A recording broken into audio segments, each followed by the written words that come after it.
this presentation is really about how you can move towards what I talk brain integration. So I'm really big on Daniel Siegel. I don't know if you guys are familiar with his topic. It's called Interpersonal Neurobiology. And this is his most recent book called The Mindful Therapist. I actually like the book Mindsight better. That's going to go over some of the topics I'm going to talk about.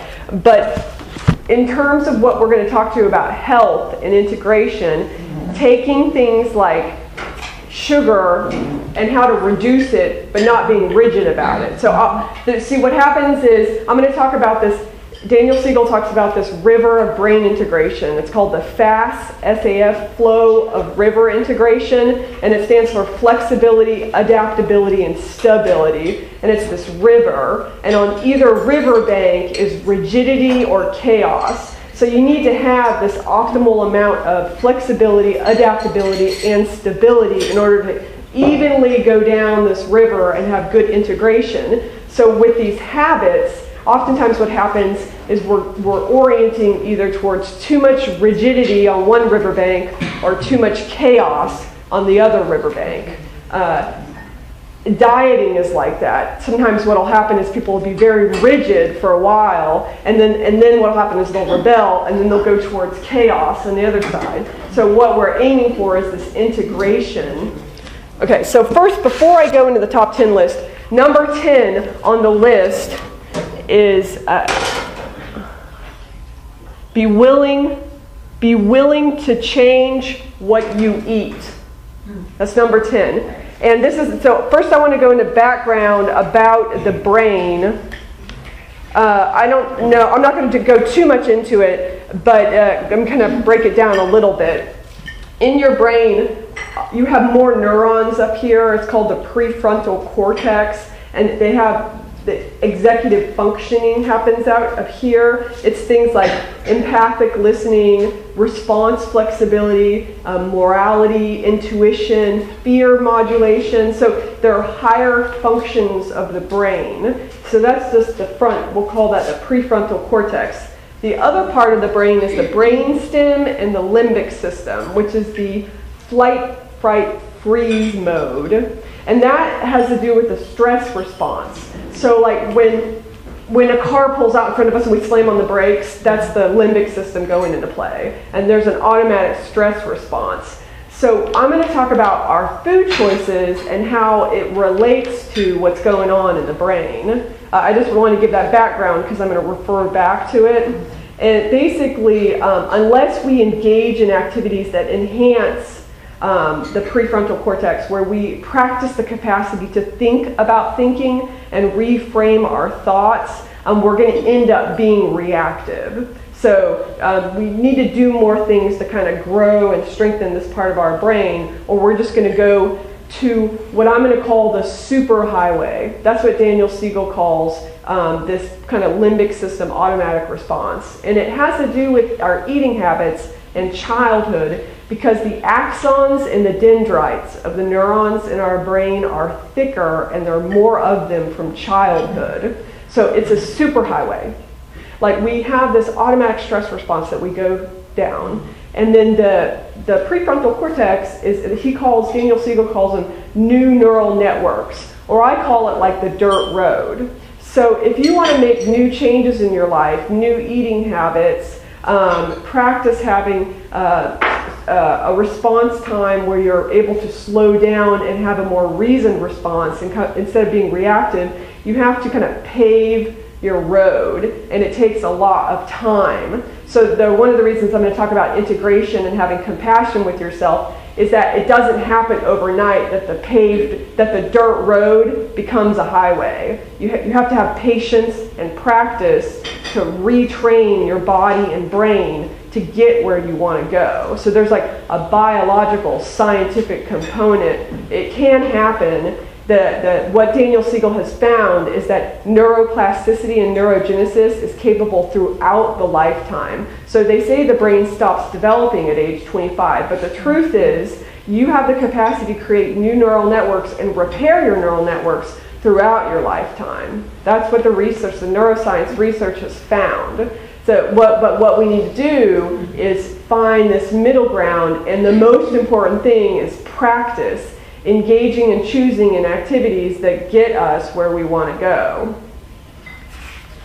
Okay, so I think that was kind of my overview of the brain stuff. The reason you have to be willing to change what you eat, again, is that rigidity component. If you're not willing to change what you eat, if you're not willing to reduce your sugar intake, then you're not going to get where you want to go. And I think it's important to be honest with yourself about what you are willing to do and what you're not willing to do. And because I'm going to talk about it later on, there's this quote on number 4 on my list that says, affect-loaded experiences, which is emotion-laden experiences, they tend to store in memory more deeply. So if you're having a conflict about a choice, and you make one choice, but there's another part of you wants another direction, you're not having integration happen. So what I'm going to encourage in this talk is that you slow down and you're realistic about the change you want, and then you just take steps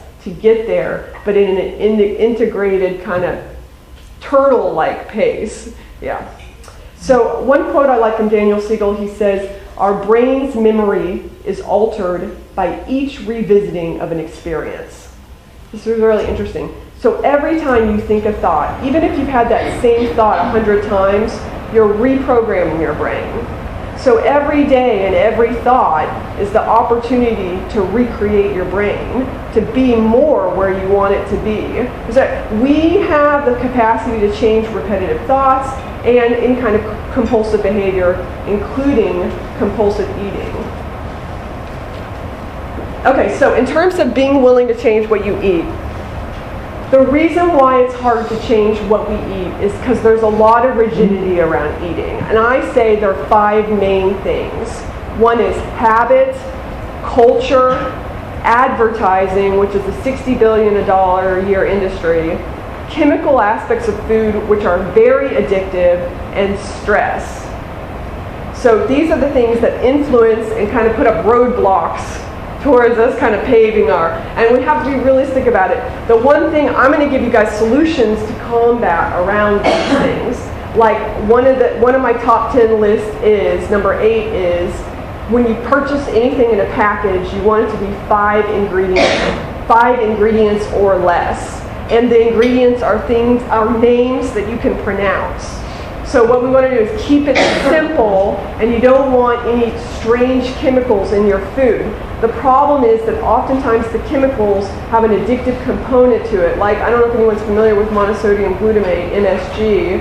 It's a neurotoxin. It causes cell death on your tongue, and it's in a lot of foods. And there's some controversy around it because it occurs naturally as well. I mean, MSG occurs whenever a protein is taken from anything else. Like if you take the protein out of a tomato, then you created MSG. But you can actually purchase MSG. It's like these white crystals, and they'll put it on like Chinese food and stuff. And what it does is it causes you to be hungry.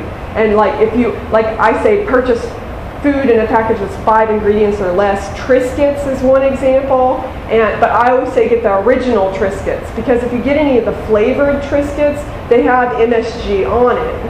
And what that is when you eat them, it'll make you want to keep eating more of them. And I found this years ago when I had more processed foods, is I was always hungry. Like I would eat, and then 30 minutes later I was hungry again. And I was just one of those people that was very sensitive to food, for better or for worse. So I didn't really have the choice to eat crappy because the way my body responded to it. Other people though, what some of you are going to have to do is practice paying attention to how you feel when you eat.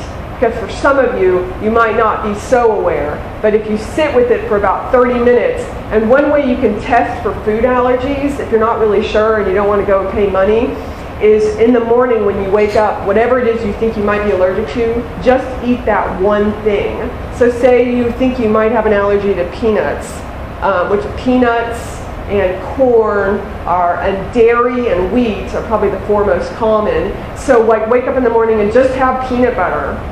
And then you'll know by about noon whether you're allergic to it. because you'll feel really bad. I mean, so that's one way to notice whether or not you have food allergies. Okay, so that was be willing to change what you eat. And then I'm going to keep coming back to this river of integration. And on the riverbank, there's rigidity. And on the other riverbank, there's chaos. And so what you're going to want to ask yourself is, do I need more stability in my life, or do I need more flexibility in my life in order to change what I eat?